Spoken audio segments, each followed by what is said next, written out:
Member of the subcommittee, Ms. Mace. Thank you, Mr. Chairman, and I agree about social media and the comments today about it being an extremist recruitment tool, but I see it, I believe, from both sides of the aisle.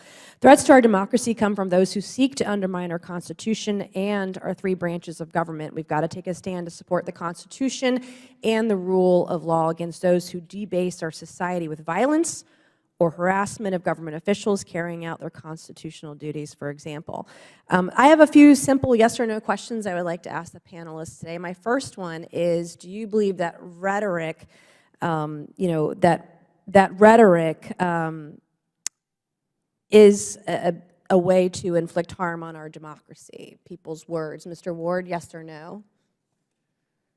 Yes. Mr. Siegel? Yes. Ms. Caraballo?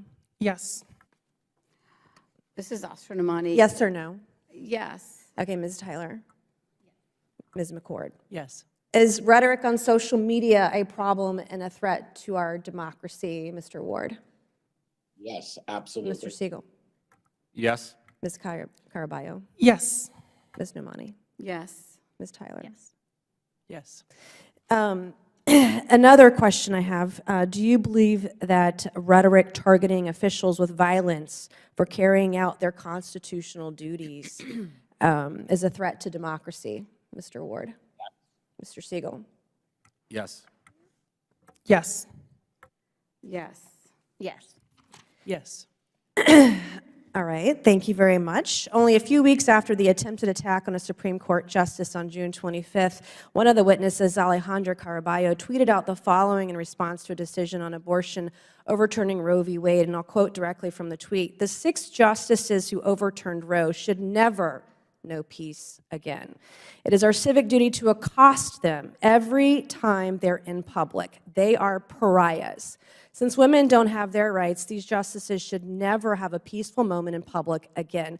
I know something about being accosted. The night of January 5th, I was physically accosted on the streets of D.C. in Navy Yard by a constituent of mine. I fervently blamed rhetoric on social media, rhetoric at public events, for being physically accosted. I carry a gun everywhere I go when I am in my district and I'm at home, because I know personally that rhetoric has consequences. I've had my car keyed. I've had my house spray painted. I had someone trespass in my house as recently as August. I've been doxxed on social media about where I live. And I've had to add to security everywhere I go. Often, because I can't afford it, I have to carry my own firearm wherever I go.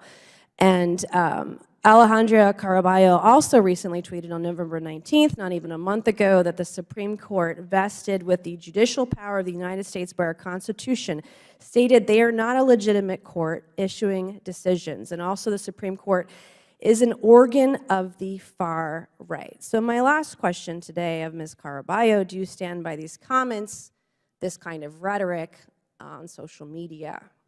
And do you believe it's a threat to democracy? Thank you, Representative, for the opportunity to clarify and provide context to my tweets. I have a question. Is it yes or no? Do you believe your rhetoric is a threat to democracy when you're calling to accost a branch of government, the Supreme Court? I don't believe that's a correct characterization What of you my tweeted, statements. though. Did you not tweet that? That you thought that the Supreme Court justices should be accosted? What I'm you saying tweet is that, that yes or that is no? not an Did you tweet accurate characterization of my statements. On June 8th of this year, a man was arrested near Justice Brett Kavanaugh's home in Maryland. He told law enforcement officers he wanted to kill a Supreme Court justice. He was found with a knife, with a pistol, 2 magazines, ammunition, pepper spray, zip ties, a hammer, crowbar, and duct tape. The threats that members of Congress, the threats that branches of government face on the left and the right, as was mentioned by the chairman earlier in the committee hearing, what happened to the Speaker's husband is every member's worst nightmare. So it's clear to me that we have to call out the threats to our democracy emanating from wherever they come, whether it's the right or the left. It is incumbent upon every one of us to call it out on both sides of the political spectrum.